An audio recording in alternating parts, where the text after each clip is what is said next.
Hi, welcome to Waiter Nation. I'm Mike Fagan. Today's Wednesday. Today we're in Manhattan, New York City, Midtown at American Cut by Iron Chef Mark Forgione. We're here with my good buddy, my former boss, and the winner of 2015's Best New Restaurant Series on Bravo Network, Dean Sakanikis. Thanks for coming, Dean. Thanks for having me, Mike. So a lot of people think that being a waiter is not a career choice. I always talk positive about waiters and their knowledge. You're the best example I know of that. You started off as a waiter. Where did you start off? I actually started off with my father way back when. It was even before waiting tables, just to keep me out of trouble, checking coats. Right. Started out doing everything, waiting tables, dishwasher, busser, runner. If somebody called out, I learned the hard way, learning on the line, filling in. You name it. I've done it across the board from front of house to back of house. And then that was before college? Before college, yeah. And then you went to college? Went to college, studied at Hofstra University for international business and marketing. Realized that hospitality was in my blood and jumped back into it. After my father sold his businesses, I started out working on a few restaurants out in Long Island. From there, I had the opportunity to work with Antonello, who is the director of operations for LDV. Sure. He had offered me a position, and he was opening up Scarpetta here in New York. Told me that he would be leaving, and told me he didn't have a job for me. But he wanted to know if I was interested in moving to South Beach to open up Scarpetta at the historic hotel called the Fontainebleau. Right. And how old are you at this time? This time I'm 26. So that sounds like a pretty good gig, Yeah, right? not bad. 26 years old, single, never been to Miami before. Went down to check it out, and I fell in love. So then that was really when your career took off. You started opening up restaurants for LDV Hospitality. Yeah, so that was the launch pad, if you would. Okay.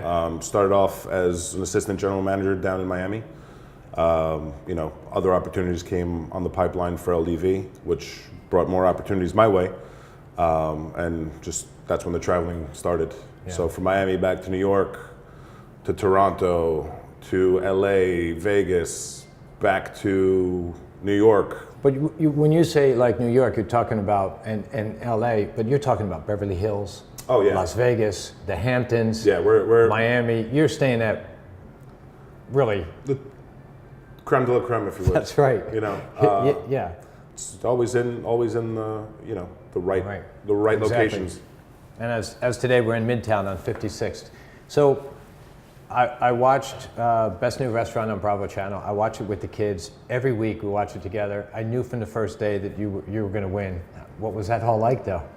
It's probably one of the best experiences I've come across in my career.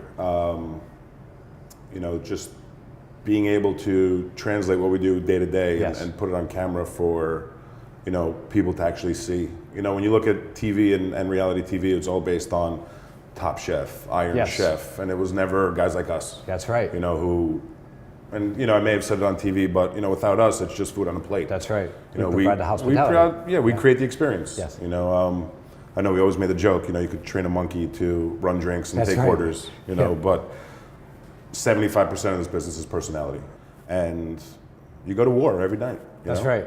What I always feel is like I've been on teams before, football, baseball teams.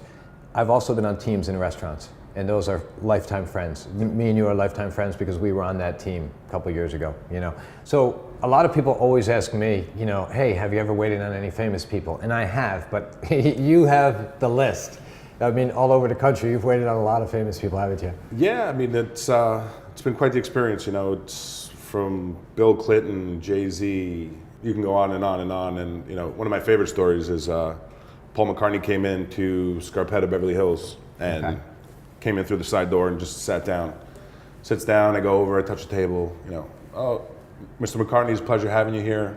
Other than you being a vegetarian, are there any allergies or dietary restrictions? And he looked at me and he's like, well, how do you know I'm a vegetarian? I said, outside of me being a huge fan of your music, I'm a diehard Simpsons fan, and your cameo appearance on The Simpsons was incredible.